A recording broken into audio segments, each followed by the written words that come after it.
Today's episode is sponsored by People Partners. It's especially, and I'm acutely aware of what I don't have, because when I watch Brian's brain work with how he can systemize, how he can create processes, how he can how he can execute it all. When he introduces things like RACI to us, when he introduces all these different concepts that help clarify everybody's role and what they're supposed to do within the organization. It's just, I can envision it, twice the size, 3 times the size, 4 times the size. I can envision it now. And now I have the understanding to know at every. Hey, everybody, and welcome to the Rocket Fuel Podcast, where visionary and integrator duos from entrepreneurial companies share a behind-the-scenes look at their relationship. These amazing leaders blend their unique skills to create Rocket Fuel. I'm your host, Mark C. Winters, co-author of Rocket Fuel and an expert EOS implementer. Today, I have the pleasure of speaking with Brenda Barker and Brian Wirtz from Barker & Sons Plumbing and Rooter, a family-owned and operated business serving Orange County for over 35 years. Their structure is a little different from our other guests. Brenda is the owner and visionary of Barker & Sons Plumbing and Rooter, and Brian is a fractional integrator for the business. In this episode, we explore how hiring a fractional integrator can help a family lifestyle business like Barker & Sons Plumbing and Rooter ease into EOS and transform into an exceptionally run organization. We're jumping into the conversation with Brenda sharing the story of her search for an integrator. Let's dive in. Hey, everybody. Today, I have the pleasure of speaking with Brenda Barker and Brian Wirtz from Barker & Sons Plumbing and Rooter. They're a family-owned and operated business serving Orange County for over 35 years. Their structure is a little different from our other guests, as Brian is actually a fractional integrator for the business. So thank you both for being here, and welcome to the show. Thanks, Mark. Glad to be here. Thank you, Mark. Yeah, I look forward to our conversation here. Who knows what we'll get into, but let me kind of start it off sort of at the beginning. And Brenda, if you could tell us a little bit about, what led you to go search for an integrator, much less a fractional integrator, and how did that all get started for you? So we were with a best practice organization, and they offer us numerous coaches. So we had a coach, and I felt like we were a little stagnant, and I pushed for a different coach. That coach happened to be the coach of all coaches, and was starting to transition out of coaching, and she would just be now coaching the coaches. But she said, I'm going to go ahead and take you. You're going to be my last client. And she said, if you don't do what I say, I'm going to fire you. And so, are you ready for that? I said, yes, I am. And so as we do our first meeting, it's a 3-day meeting where we do a business planning workshop. And long story short, after the meeting, we all went to dinner. After 3 days, she said, we had a nice dinner. And she said, can I be brutally honest with you? And she said, basically, you've come as far as you're going to come. You need to get an integrator. And this is why. And she broke down all the reasons. And that was like, okay, that sounds good. It was a lot to digest. And so she recommended a recruiting company who finds integrators for people. So I met with the guy, and we had numerous meetings. And long story short, he said, look, you're not ready for an integrator. You haven't done your Vision 1 or Vision 2. You haven't read Traction. I could get you one, but I just don't think at this time it's going to be successful. And obviously, I didn't like hearing that. Right. I was pretty upset by it, called my coach, and but that's where it was at. So I was like, okay. So I started looking up the EOS site. She had no idea what a fractional integrator was, and neither did I. I thought, all right, we started reading the book Traction. I found Brian, who I really liked everything about him. I liked that he built strong leadership teams. I liked pretty much everything about his background. And when I hit up several others in my area, so I started the interview process when it just clicked for myself and Brian. And then I realized I didn't know, but it's like, okay, now you have to have an implementer. So I started researching implementers. Okay. Found out that Victoria Cabot, when our best practice group adopted EOS, they went to an EOS conference in Atlanta. It was Victoria that let them in last minute. So this best practice organization also runs the organization on EOS. So that's when I met quite a few other implementers, but I landed on Victoria. She was so excited about the process and was willing to immediately reach out to Brian, and the two of them connected, and that's where our journey began. Awesome. Yeah, Victoria's fantastic. And so you're lucky to be with her. And so as you started, you're thinking about an integrator. So that, you get nudged towards EOS, you get nudged towards, hey, let's do an integrator. You meet Brian, you're feeling good about him. You talk to some others. And then, Victoria comes on the scene. The fractional piece of the integrator equation. So when you first heard that, tell me why that was the direction you decided to go, or tell me what you first thought when somebody explained to you that there was this thing that people were calling a fractional integrator. At first it was like, okay, this is a really great option to an integrator. I was like, because apparently we're not going to, at this point, I could push getting an integrator. But after I started reading traction, after I started going and reading all the blogs on the EOS site, I was like, all right, maybe this is the better way to go. Maybe this will ease us into the process. I mean, I didn't like it at first, but once I wrapped my head around what it was, I embraced it. So let me poke on that a little bit. So the thing that was appealing to you about that path was the fact that it wasn't like a step change, jumping off a cliff. It was like a way to sort of ease into it, a way to sort of move into this new structure. Am I hearing you right? You're exactly right. In addition, I think I had at least 3 Zoom calls with Brian, and he was very good about breaking it down for me, so I could digest what it was and make peace with it, I would say, because I thought we were just going to jump headfirst, but I actually had no idea what I was jumping headfirst into. Okay. I had no idea how complex and deep it was. I just didn't know. But I would say Victoria, between talking to Brian and Victoria, they both helped me to understand the path. And Victoria was really great about letting me know, you're now going from a family lifestyle business and you're going to go to a professionally run organization. And she was really good about also letting me know, just like my coach did, if you stay where you're at and you don't adopt EOS, you're basically, she goes, and I can tell you through experience, you're basically, if I checked in with you 5 years, you're going to be at the exact same spot. You're going to be, just crashing into walls. Okay. And so I would say it was because I would say Brian and Victoria were so great about explaining the process we were about to enter. And honestly, for being in my headspace at that time, as much as I could take in. What I did know, it was that it was the answer, and that we were stuck where we were at, and we had to do something different. Gotcha. Okay, so Brian, let me kind of pull you into this. So all this that Brenda's describing, she's kind of going through from her perspective. You've met Brenda, then Victoria comes onto the scene. Talk to me about the process and kind of what you were thinking and what you're going through as you're looking at their company, their situation, Brenda and their implementer. Well, when I was pulled in, Brenda did a great job of kind of explaining exactly what she just said, kind of how their journey had unfolded to that point. And she kind of brought me into the loop that they had looked for a full-time integrator and gotten the feedback that they weren't ready for one. And so that's when I started, where we started the conversation is, well, what are the things that make this organization, make Barker and Sons, not ready for a full-time integrator? And really, without having been through the early, the focus day, vision building 1, vision building 2, there was no accountability chart. And as we talked about, it's a family-owned business. It's been around for nearly 40 years. It's got a lot of, we talk about accountability chart. Frankly, the accountability chart was kind of like a spaghetti bowl.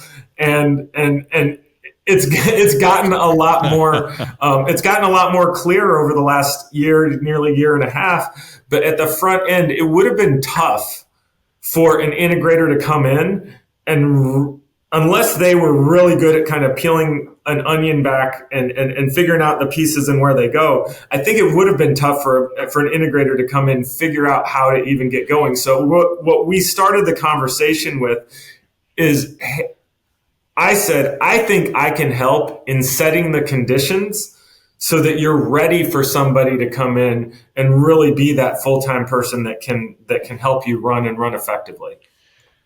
Okay, so a couple of pieces I want to dive into on that. So one, talk about how during that particularly the early part of the process, you and Victoria, their EOS implementer, worked together. Absolutely. So I did have a chance to meet Brenda right away, and Victoria was also having conversations. So we had that kind of couple of conversations going on, and then Victoria and I knew each other, so we had a couple of conversations. When she did the 90-minute meeting, I was there, and then by the time we came out of that 90-minute meeting, there was a decision made to go ahead and move forward with a focus day, as well as to move forward with me. So at that point, Victoria and I were collaborating and talking about how we're going to make this successful.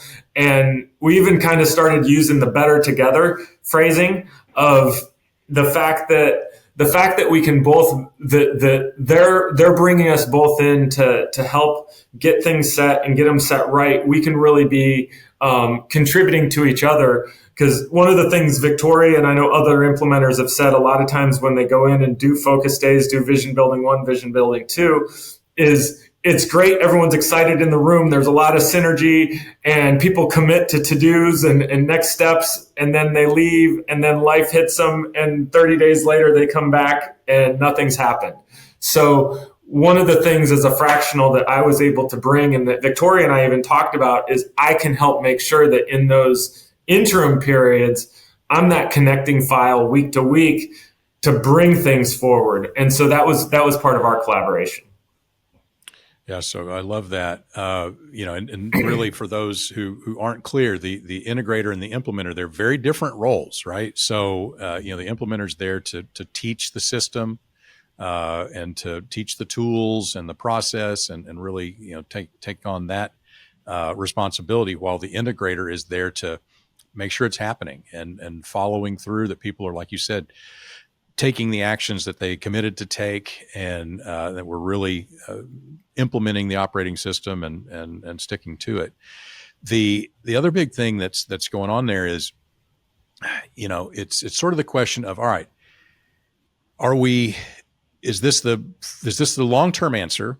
So to have someone there, how many days a week, Brian, are you involved? Usually one day. There's been times when I've taken on a little bit above that, but typically it's about a 1 day a week engagement.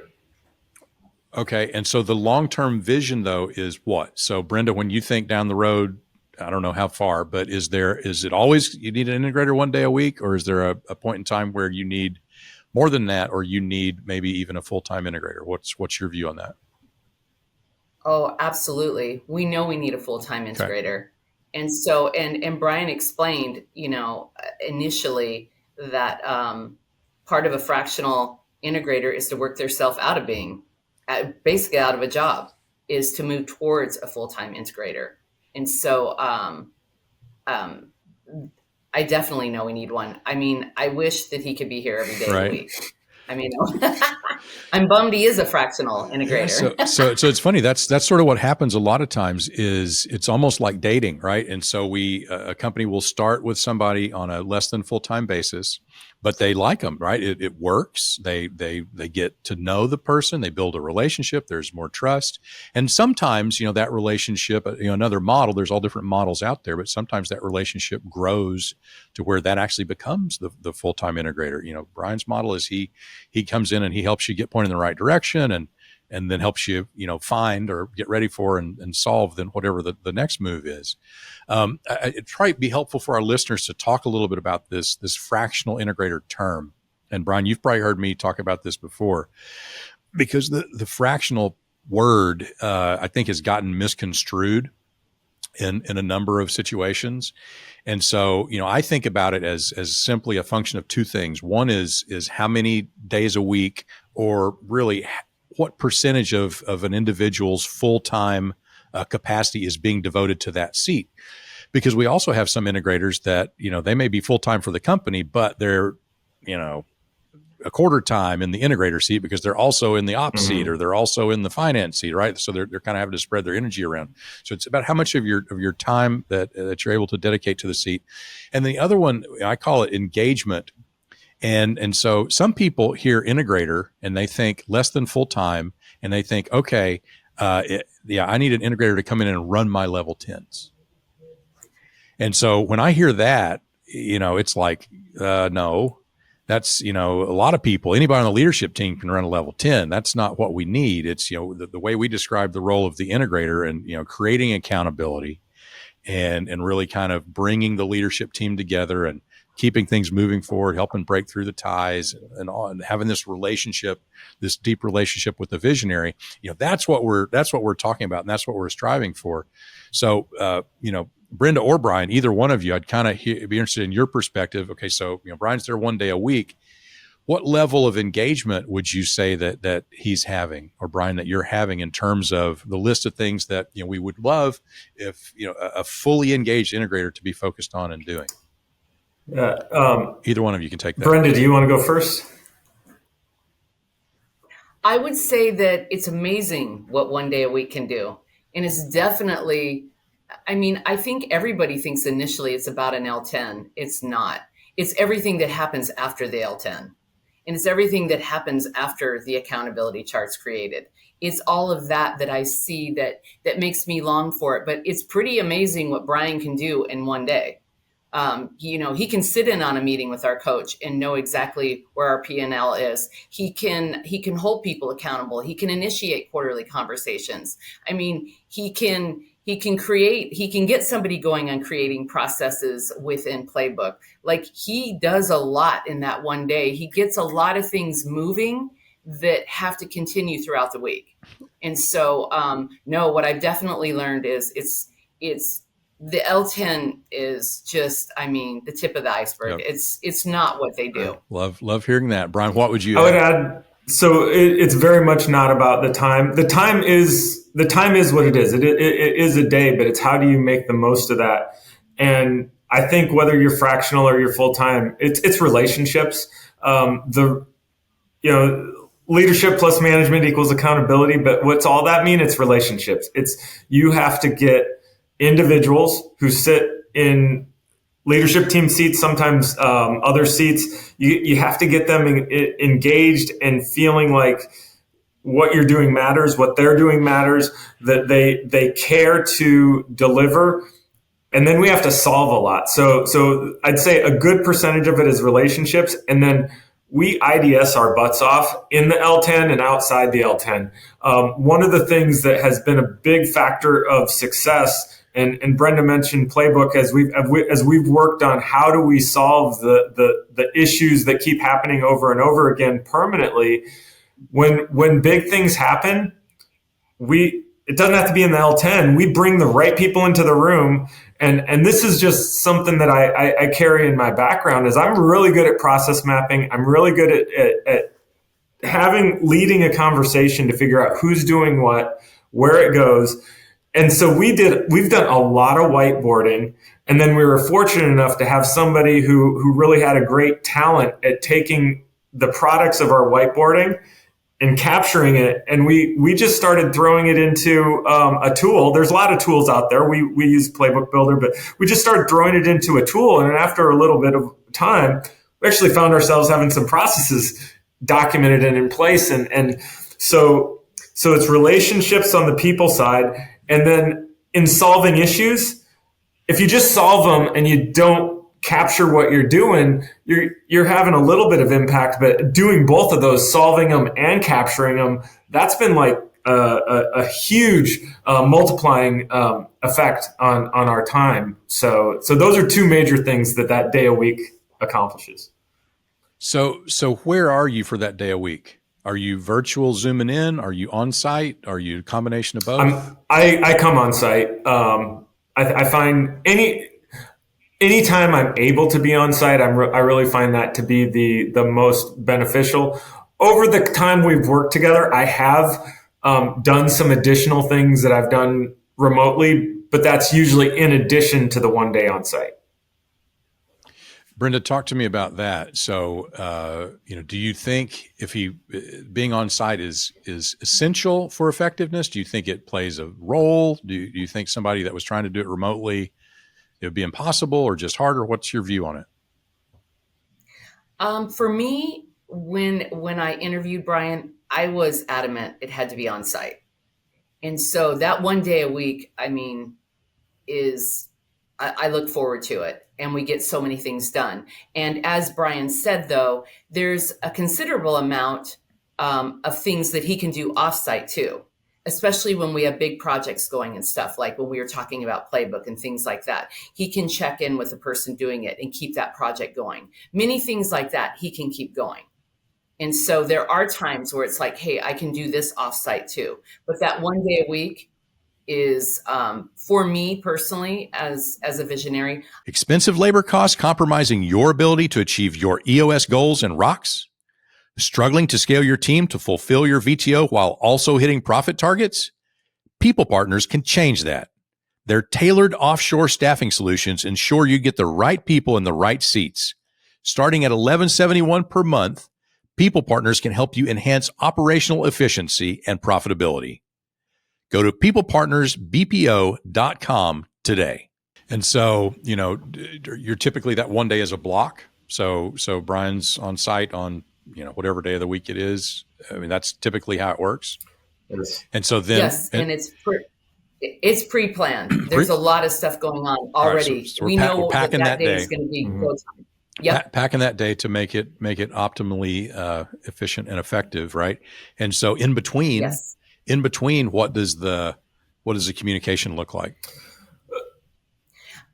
Through Victoria will usually introduce things in like a one of our quarterlies, and then Brian executes, like say quarterly conversations. He's been able to get us moving on all of those. And, he will start with us, and then we're on our own. We can start to do them by ourselves. Regards fit checks, whatever it is, we can start to, he does trainings on them, whether it's, delegate and elevate, whatever the topic is or EOS tool is, it's introduced to us, and then he teaches us how to execute it. And then we can start doing it on our own. So your implementer, though, teaches it to the leadership team first, is what I heard. So Victoria brings it in, and then Brian. Many times she does. Yes, as we've moved through EOS, and as we've done different. Yes, so many times she'll introduce it, and it's a day full of all kinds of fun stuff you hear. But the actual, okay, so how do I do this? And that's where Brian comes in. He kind of pushes us to execute on it. Yeah, it's like, this is what you need.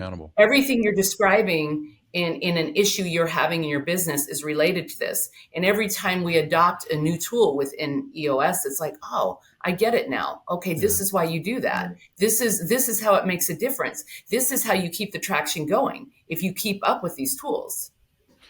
So, Brian, I know you're a veteran. Talk a little bit about how your military background and experience has prepared you to be effective in a role like the integrator role. Yeah, thanks, Mark.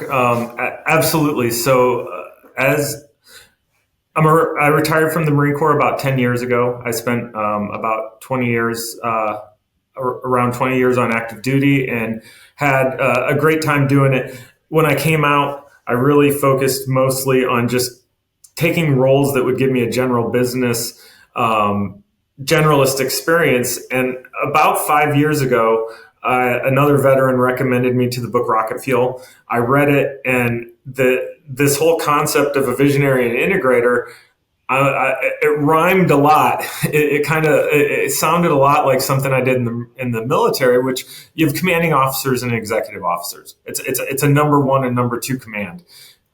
We also have these you have officer enlisted relationships where you have an officer and a senior enlisted pairing up. So almost the entire military career, I was experiencing this same concept minus the business component. So at the time that I read Rocket Fuel, I'd kind of gained some of that business experience, but there was still some elements I was missing. But I read it and it really resonated with me. And I could already see that there's an opportunity here for me to do something that I could be really good at. I just have to fill in the blanks. And frankly, when I heard in the book, and you talk about it, is the 4-to-1 ratio of visionaries to integrators, I'm like, you know what? I'm pretty sure there's more of us out there, but maybe not all of us know how to do it yet. So I think there's a really rich pool in the veteran community. But for me personally, it's absolutely been essential in, I bring so much of what I gained well before I ever knew about EOS or Rocket Fuel, but just, it's in I've heard in many of your conversations, people say before they even learn about this, it's kind of in their DNA. That's kind of how I feel from my veteran background.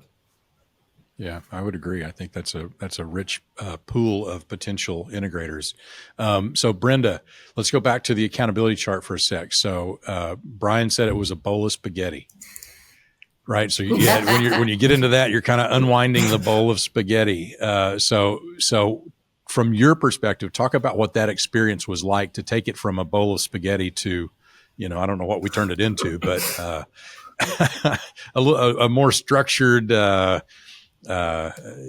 clearly defined Italian dish of some kind, whatever that would be. So what was your experience of going through and working through all the stuff you got to do to get clear on the accountability chart? Initially, I would say that it was kind of a confusion in my mind because we were coming from an organizational chart and from our best practice organization, and now we're calling it an accountability chart. And I was getting messages from, best practice of you should lay it out like this. But then when I worked with Brian and Victoria, well, this is how a true EOS accountability chart would look like. And this is the why. And once I really understood the why, it all started to make sense.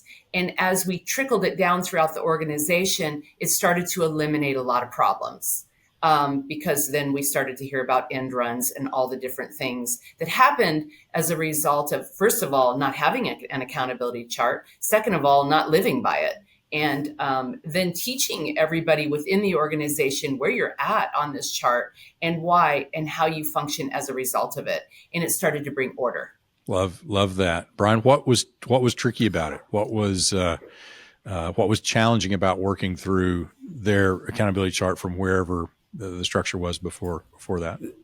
There were a few things. One of them being it was really hard to put our finger on who the leadership team should be. And it's really, that's been probably one of the biggest challenges all along. Mike and Brenda are the owners. They're married. The company was founded by Mike, and he ran it for decades. And really, it's a more recent decision for Brenda to come into the visionary seat. And so there's definitely been learning on Mike's role and the relationships and the role distinctions between Mike and Brenda as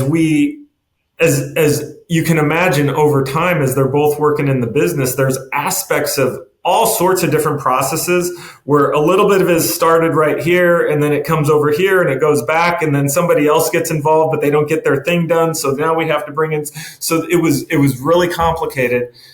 And so peeling that away and figuring out where Mike's best seat in the accountability chart was something we had to work through. And we've done a really, really great job. And Mike is currently sitting in the operations lead seat. And we have some plan and in the owner's box seat. Sure.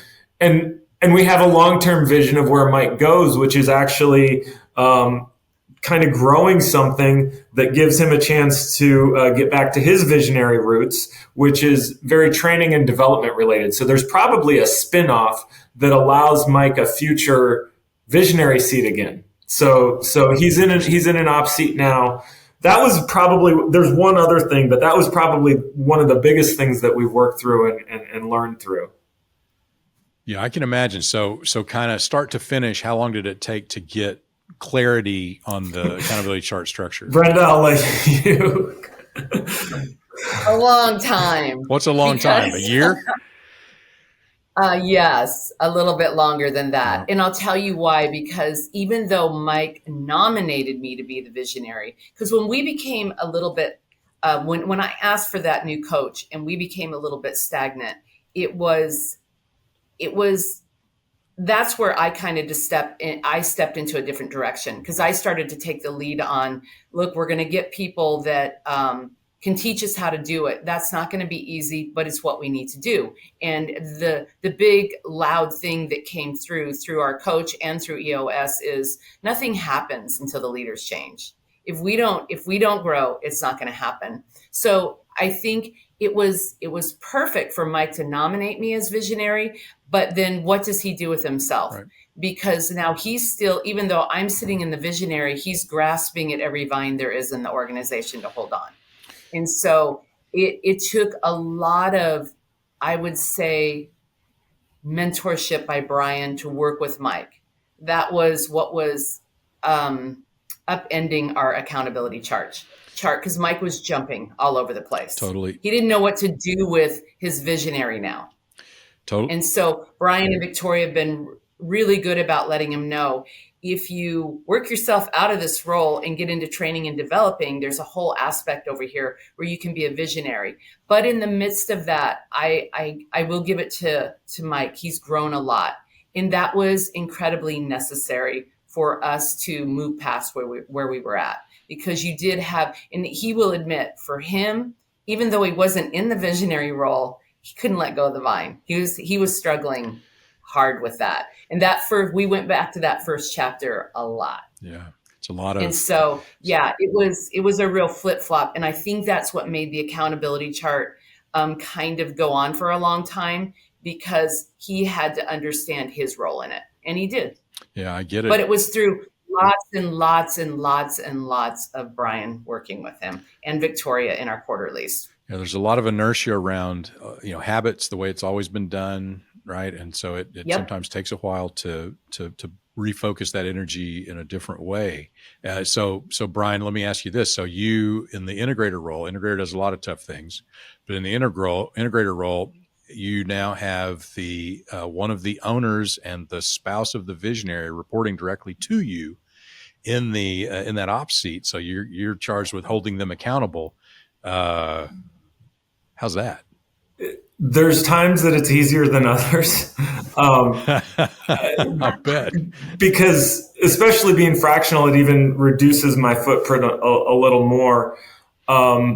Mike and I worked on building a good relationship with Mike and Brenda early on, and that's always helped.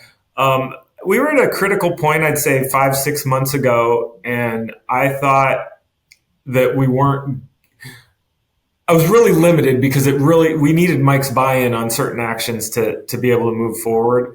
Mm-hmm. And I live in San Diego. This is Orange County, so it's not a far drive, an hour and a half. But I said, I'm going to come up and I'm going to spend the night. Mike, can you and I go have dinner, hang out for a little while, and just connect? Well, that was the intent, was to connect, but to just get to know each other a little bit better. And that actually, I think he and I really both had a great time that night. I believe we did connect, and I believe we were able to kind of, in a way, it was the same page. He is reporting through me on the accountability chart. He's still an owner. He's still actively involved in the business. That connection was the beginning of getting a little bit more alignment on stopping end runs and increasing accountability of the ops team. And I will say, and I'll agree very much with Brenda on where we are now. The other aspect of the accountability chart that was really confusing is, if you look at it, really the leadership team is 3 people. It's Brenda in a couple of seats on the leadership team. It's Mike in a seat on the leadership team, and it's me. That's not enough if I'm only going to be here one day a week to make stuff happen. So what we fairly recently just figured out is how we're calling them key managers, how all the key managers that run the rest of the business filter in. And most of that is through operations, through Mike. And so now, kind of outside traditional EOS, the key L10 every week is the operations L10. Brenda has a seat in that L10 aligned to her marketing role, which feeds into operations, as well as we're bringing in somebody from an accounting seat to provide feedback. But the majority of the people sitting in the room are the operators, and I'm in there helping to facilitate and support Mike in his role in running a really strong operations team. And so I'm kind of a backstop to him to prop him up to help him be successful in running that group. Interesting. So another dynamic that I'm picking up on here is a lot of keeping your hat straight, right? Because, it sounds like you're all sitting in multiple seats. And so, whether it's the owner seat or the integrator seat or the ops leader seat or the marketing seat or right, whatever, right? So you've got these different lines of accountability that are flowing. And so it's the same people, communicating all over the place, but you're communicating in different ways from those different perspectives. So I'm sure that's been a kind of a tricky thing too. So a couple of questions here to kind of close us out. I want to watch our time. So just for context for our listeners, size of the company in terms of employees is what? We have 50. 50. Okay. And Brenda, one of the things that our producer April mentioned from your pre-call was you said that EOS brings you peace. So thinking about that from what the operating system is doing for you, I want to hear what has the VI Duo done for you? So how would you describe the change in your world pre having an integrator and to where you're able to be now?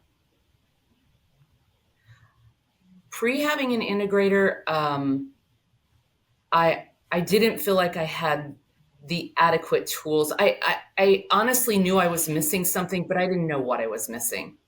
And so, you're in this best practice organization and they have lots of tools for you, but they're nothing like the tools EOS brings. And so having a vision for our future, knowing where we're going, knowing how to get there, is something that just now makes my mind explode. I can remember when that first recruiter turned me down, he said, "Brenda, you don't even have a blueprint to hand it to an integrator. What are they going to do with you?" And so now there's definitely that word works well in my brain. Now there's a blueprint. And now I know where I'm at, I know where I'm going, and I know how to get there. Love that. Sounds like clarity. And that's why I have peace. It's especially, and I'm acutely aware of what I don't have, because when I watch Brian's brain work with how he can systemize, how he can create processes, how he can get, how he can execute it all. When he introduces things like RACI to us, when he introduces all these different concepts that help clarify everybody's role and what they're supposed to do within the organization, it's just, I can envision it, twice the size, 3 times the size, 4 times the size. I can envision it now. And now I have the understanding to know at every level it's going to look different and you're going to keep growing. But this particular system can contain all of that and has a plan for all of that. Love that. So Brian, quickly, if you were going to narrow it down to kind of one change you've seen in Brenda from the beginning of your engagement to now, as a could be as a leader or could be just as a person, what is it? Oh, that's I hate to use peace because that's hers, but I do think she's very much trusting of what we're doing and what the future looks like. I think initially I think her thought was, you know what, I'm being recommended to do this. And so sure, I'm good. Let's give it a shot.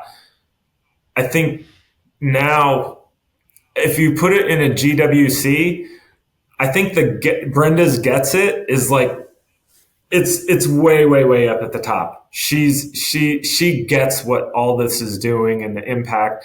And because of that, I think it impacts how she receives everything that's happening and how she views, the future. So I'm not trying to just echo what she's saying, but I do see that. I do see that in her.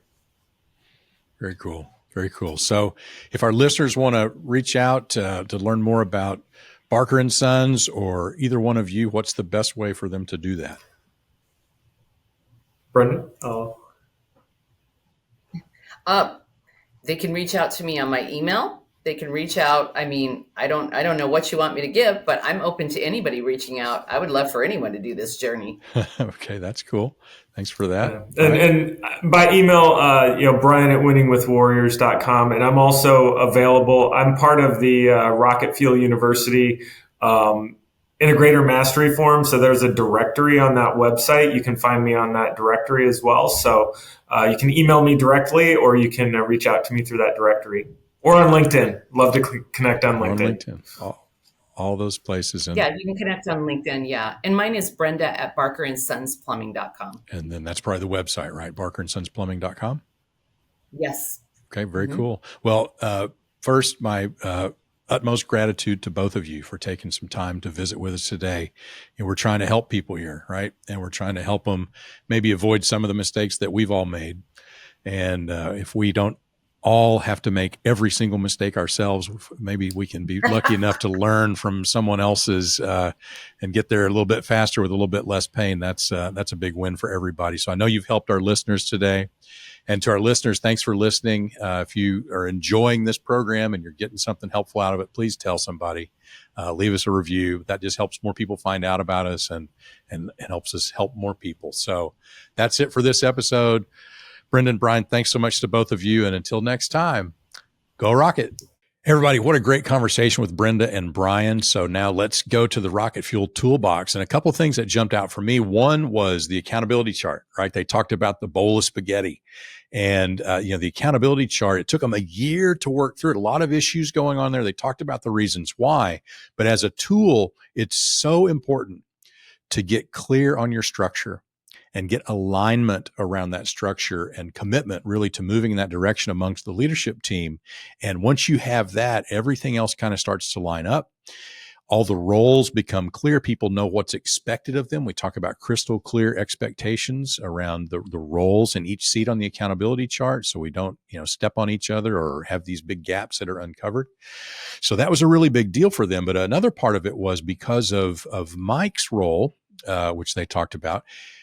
Owner's box, had run the company for a long time, now moving into that ops seat. So the challenges of letting go and the inertia of just those habits of doing things the way they've always been done, of course, would lead to end runs.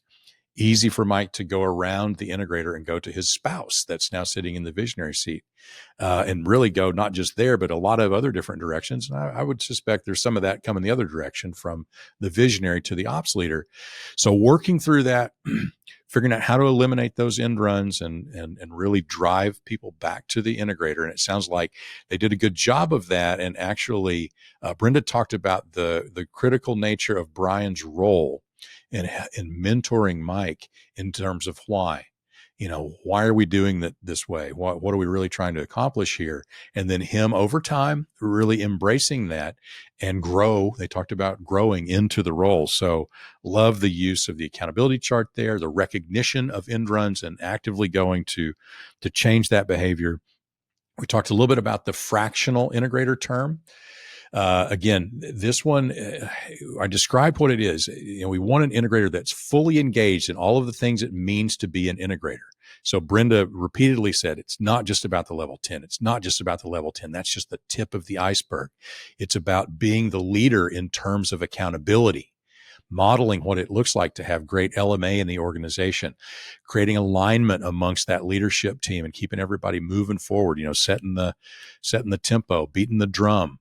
All of those things, it sounds like, even though Brian's there only one day a week, she went on and on about how effective he is at being able to create those kinds of things and really engage in the organization in that type of a role of what it really means to be an integrator, right?